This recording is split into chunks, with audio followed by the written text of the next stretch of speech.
Hey everyone, welcome back to Crypto Cash. Thank you so much for joining me here. I hope you're having a phenomenal day. We're taking a quick look here again at Filecoin. We're going to double check some important things here. We are making some lower lows, lower highs. I mean, the whole market's kind of doing this right now, so it's important to kind of recognize that. But until we break through this, descending trend, we have no reason to consider long positions. It's just the bottom line. Quick congrats to our community members who took some nice, healthy profits from some of our recent trades here.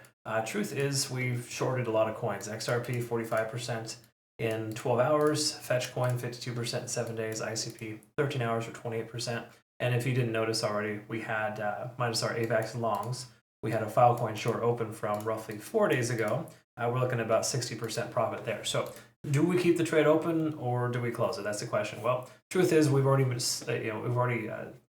trimmed a lot of profit off this trade, so it doesn't hurt to let the rest ride. I personally love doing that. But again, different strokes for different folks. We're going to see here though, this is worthwhile holding long versus short. So if you're new to the channel, welcome aboard. You want to become a better trader, CryptoCash.tech is the site. Link down below. I've got a trading academy, community, and signals group. We have a lot of recent graduates doing very well, so congrats to them as well. Take a look here at our Filecoin for the last 7 days worth of liquidation. We've got a heavy concentration at close to $10. We'll just say round number $10, and of course closer to 11 as well. So there is a lot of liquidation at just say 960, 950 or higher. That's basically the bottom line. And then very little liquidation at $8. These are some late longs here that got in just earlier today. So really just kind of lets us know there's probably more incentive for pushing the price action higher to rip out those shorts. But once more, you never truly know. The reason why liquidation is important, folks, is just because it's really common for the price to push down, super low until everybody that's trying to take a long position gets wiped out. And then what the whales do is they take a nice long, they keep pushing the price action higher, so all the shorts get squeezed out. It's a constant game, constant battle. It's really interesting to watch, but liquidation kind of helps identify that a little better. Let's take a look at the moving averages. We can kind of see we're under the 20-day SMA over the 50. That's generally the sign that we're in decent shape, but not great shape, right? So ever since we broke below the 20-day SMA, we've been pretty much bearish on this coin. Pretty much right where we took our short is at about the 960, 970 range. And the price has dropped ever since. Now, it doesn't mean the price action will just go in the opposite direction as soon as you cross that level. It just tells us that we're paying more attention here and that the bullish uptrend is discontinued and that the overall macro trend is shifting gears. It's not necessarily bearish yet either. You got to recognize we're above 3 moving averages. That's really nice. We got lower volume than usual, which is also a contributing factor to the downside. RSI is below 50, bearish, and same thing with our money flow index, kind of hanging out right there at about 50. So truth is, a lot of these coins are a lot of coins are exuding the similar behavior here, dropping below 50 in the RSI, and that's generally unfavorable. Okay, we're also testing and potentially going to drop below this most recent resistance turn support, turn resistance potentially. And again, we have our strong point of control here at about 820. We've talked about that previously. That's why we had our third target right there at that level. This generally the concept is to be able to put your take profit targets close to these points of control, because if the price reverses, you can get in, get out, and effectively close the trade. Okay. Now with our trade community too, what we do is we take profit and we adjust our stop loss to break even after taking profit. It's just the best way to go, because if you take more than 50% on your first target, you're always going to be able to walk away in the green from every single trade that you take. Okay. Obviously, not every trade goes the same direction you want it to. We've had 1 stop loss and 1 close trade this month, but we've had about 15 to 20 successful trades. So it all kind of averages out, right? And again, if you take a look at our Twitter, Telegram, or Discord, you'll see these are last month's results. I post those every month as soon as we finish taking our profits there. Either way you look at it, Filecoin daily is kind of neutral. It's mostly bearish, but still not completely bearish, right? And you don't want to attach yourself to a sentiment that everything is just going to go down. Just because we're going down right now does not mean the price cannot recover and go up for Bitcoin.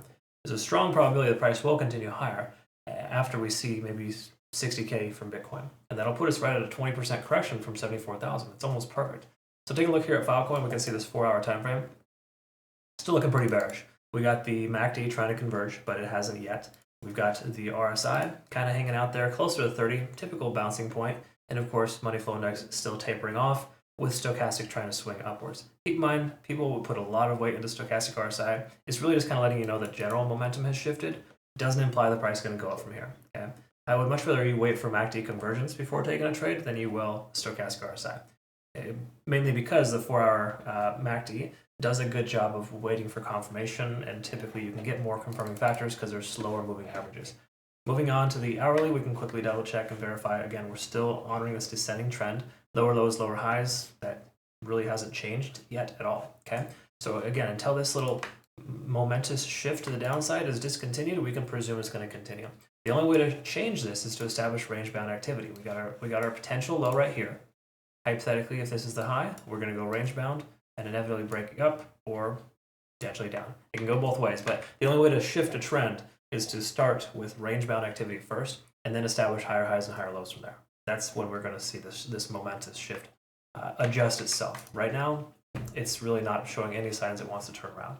Sequential overextended here recently, but we're up to a 7 already, so hypothetically we could see 2 more hours continuation, but it doesn't look like that at all. It looks like we're 2 hours into our downtrend. If we take a look at Ichimoku Cloud, we can confirm as well. All green lights to leave your short position open.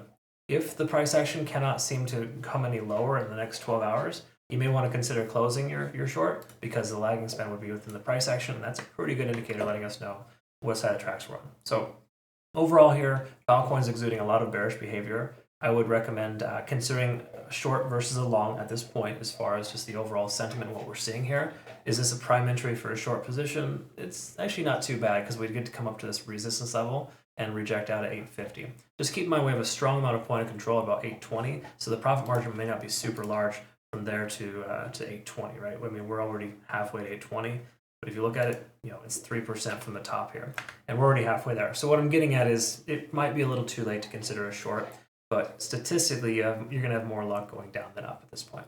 I don't like to be a late short. It feels kind of late. Depending on how Bitcoin behaves here will determine how Filecoin will continue either up or down. So I just be patient, folks. It's not a big deal. I also recommend too, tomorrow is the Fed meeting. So FOMC, when that occurs, things get weird in the market. So you're probably best just, if you have high leverage trades, close them. If you have high leverage trades, you shouldn't be doing that in the first place. Shame on you. But more importantly, you have low leverage position sizes and low leverage trades open going into FOMC. It's not terrible, but I highly recommend just closing your positions in general because it's always a show. We'll just put it that way. Insert a 4-letter word in front of that, and you know exactly what I'm talking about. It can be a mess. So I prefer not to trade a mess. I prefer to trade with confirmation. We don't have that just yet. That's where we're at, folks. Again, today's one of those 95% days. 95% of everything you look at is not going to be tradable. Again, you can force a trade. You can find all these funny, awesome patterns on the 1-minute chart, but that's a different story for day traders, right? These are swing trades, and these are more longer-term plays, and there's no real long-term play here for Filecoin. If you just keep buying the dip, you're going to be kind of one of those sad persons that just isn't very successful. Don't get me wrong, buying the dip for spot, I've been doing that all day long, well, for 2 or 3 weeks straight with Bitcoin, right? Again, different story altogether. Spot is totally different. But if you're using leverage, you should not be trading this coin right now. Keep the short position open. We have a greater statistical probability of hitting our 4th and 5th profit target. Okay? So keep up the good work, folks. I'm glad you're being patient. Congrats again on our XRP and ICP trades yesterday, too. That was awesome. Patience pays off, folks. That's just the bottom line. Quickly to note, too, highly recommend Bitunix Exchange. Link down below for some awesome rewards. They give you $5,500 in benefit rewards. Use my link to register. And hope to see you on over there. There's no KYC or VPN. That's mainly why we use them. Thank you. Hope you have a good rest of your day. We'll see you in the next one. Do not forget to like the video before you leave. Take care. Thank you.